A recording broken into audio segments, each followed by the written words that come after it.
Hey guys, we're just finishing up the last few days of this Illinois trip, and we're getting ready to roll on towards Elkhart, Indiana to get a bunch of our issues with our RV resolved.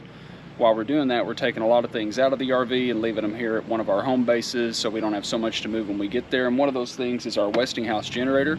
So I thought I'd take a minute to talk a little bit about generator maintenance. This is a pretty simple generator. It's a 4,500 watt inverter generator. We put over 500 hours on this generator just since we went full-time in April.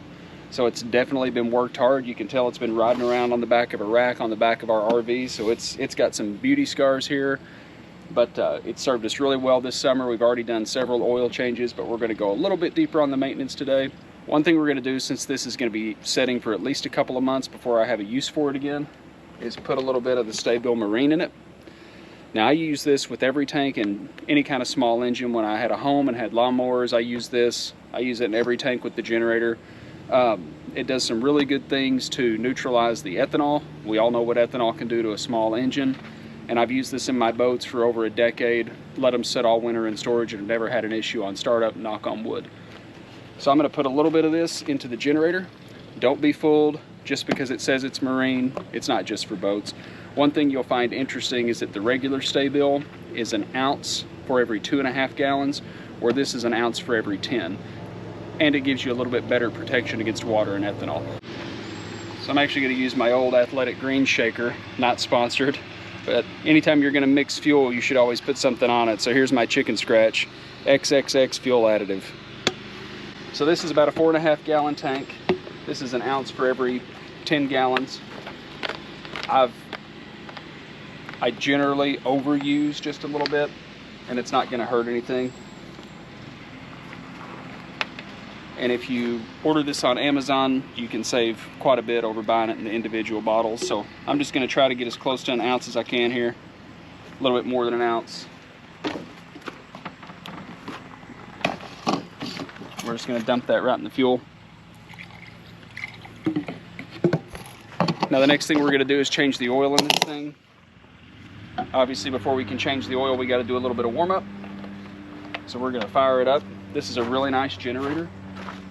Go over here to the power panel. It's a really nice generator. It actually has an onboard battery. It's been setting for a while, so we'll see if it starts itself. But it's as simple as pushing the button to turn it on, kicking the fuel on.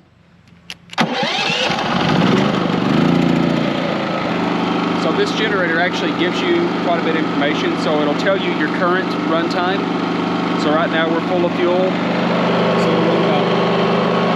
it'll run about 21 hours right now. Obviously, if we put a load on it, it's going to show us a higher load. And with the higher load, it's going to come more fuel burn. So with the ACs running, it's about a 12-hour run time on 4.5 gallons of fuel. Obviously, your AC doesn't run 24/7. This is a nice model because it does idle up and idle down based on your power need. But we'll click through here and we'll see we've got 531 hours on the engine. So it's definitely due for another oil change. And we're gonna go ahead and replace the spark plug, check the air filter, and just look over some things. So we're gonna let this run here for a minute. I'm gonna grab some tools and we're gonna jump on this project.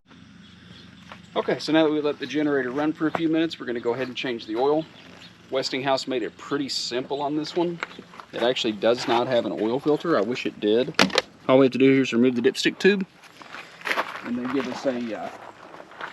us a really nice filler tube that comes with it. If you decide to buy this model, that's the Westinghouse 4500i inverter generator. I actually got a really good price on Amazon for it. I know a couple other people who have bought it also. I also know a couple of people who threw this away. First thing, don't throw this away. It's actually got grooves in it that screws down into the dipstick hole, and I'll show you why that's so important here in a second. So the first thing we're gonna do is we're gonna tilt it back. This is a very scientific process if you haven't figured it out yet. So the first thing we're gonna do is tip it back so the oil doesn't spill out. We just screw this tube right here into the dipstick slot. And then we're going to tilt it the other direction and pour it right here into our empty wash and Waxall bucket. And then we'll take it down to the local O'Reilly's here in town. They're really good about taking used motor oil, and we'll drop it off with them so they can recycle it. And I'm just gonna dump it. Oh yeah.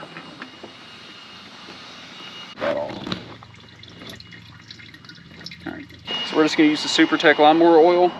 This is 20 ounces, and that's exactly what the generator holds, so we'll just dump the whole thing in, and that's it.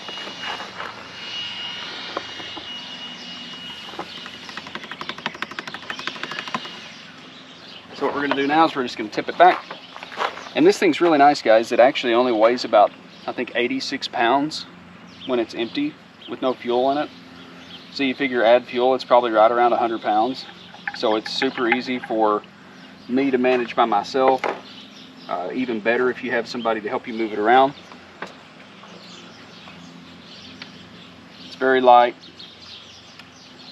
It does have a telescoping handle on the front that you can pull out, and you can actually wheel it around, which is kind of nice. So that's it. The oil's changed. I'm just going to wipe up a little bit where I spilled down here. And then we'll start it up and check for leaks.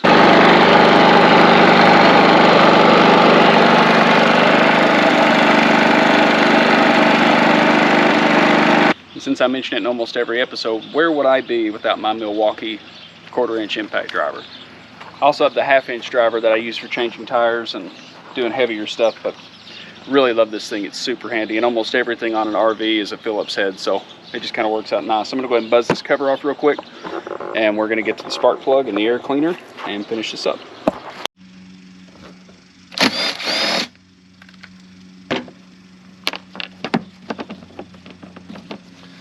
Okay, as we get these access panel covers off, and these are nice access panels, they give you good insulation on the inside. That's why the generator runs so quietly. Not that any generator is quiet, but needless to say, this one's better than a lot. So as we get in here, some things I want to look at, and this is a relatively new unit. I've had it less than a year, but anytime you're dealing with small engines, you want to pay really close attention to the fuel lines coming off the carb. You want to look at any of these rubber lines in here and look for evidence of cracking, chafing, peeling, anything like that, which I don't see any of that going on. The next thing I want to check out is my air filter, and it probably won't need any attention, but we're going to go ahead and take a peek at it. It's a little dusty, but not bad. It's actually pretty clean. It could stand to be washed out, but I'll probably get that on the next service.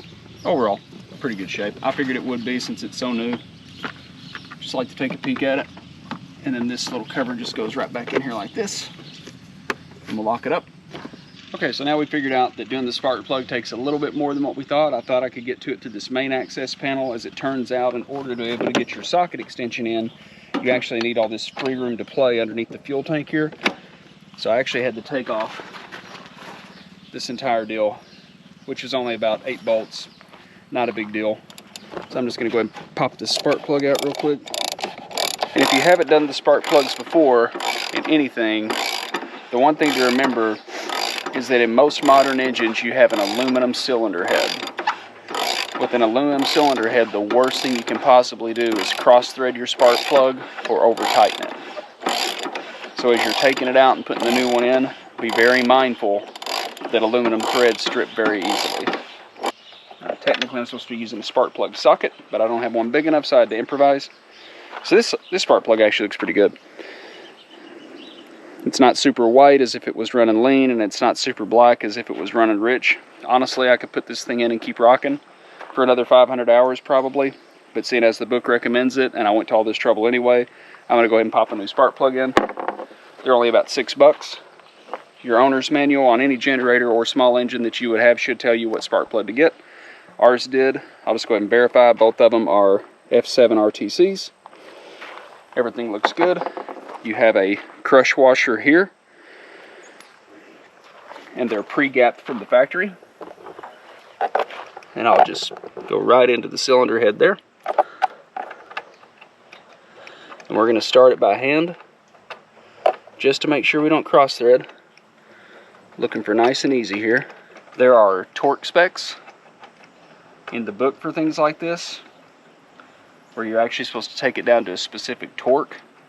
I'm going to do it the redneck old school way, like I've always done it, and just kind of do hand tight and a little extra.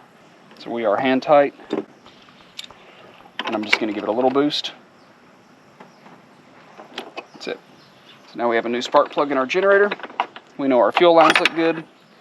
We know our air filter looks good.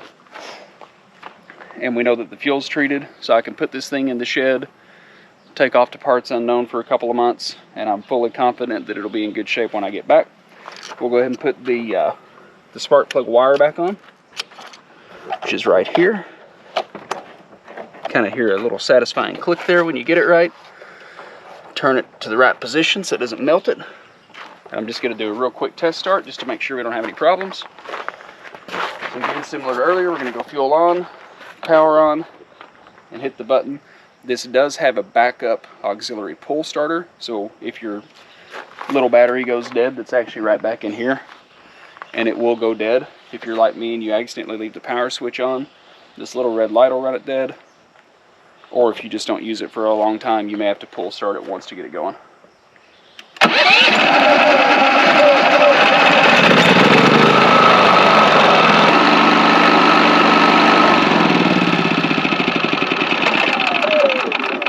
Okay guys, so that's it. Our generator maintenance is done. That's all we need to do for this thing for about another 100 hours before we change the oil again. So I'm going to button all this back up, throw this thing in the shed. The sun's going down, so I think we're about to call it a night.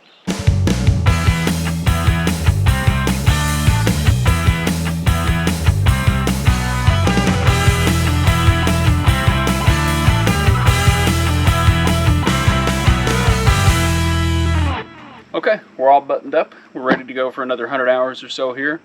Hopefully this helped you out. I will say that if you're in the market for a small generator to run your RV when you're boondocking, this is a great option. Like I said, 500 hours in the last few months, full time in it, and there were some situations where this thing ran for 5, 6, 7 days at a time. So very reliable, very good. It's got a 30 amp power plug right on the front of it, so it's pretty easy to convert 50 to 30.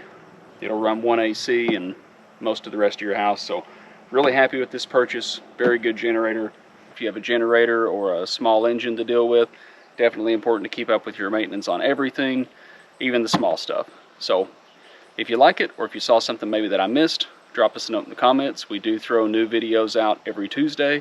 We throw in little extras and bonus videos as things pop up that we think will be cool to share with you guys. So don't forget to like and subscribe, share with your friends, and we will see you on Tuesday for our next video. Take care.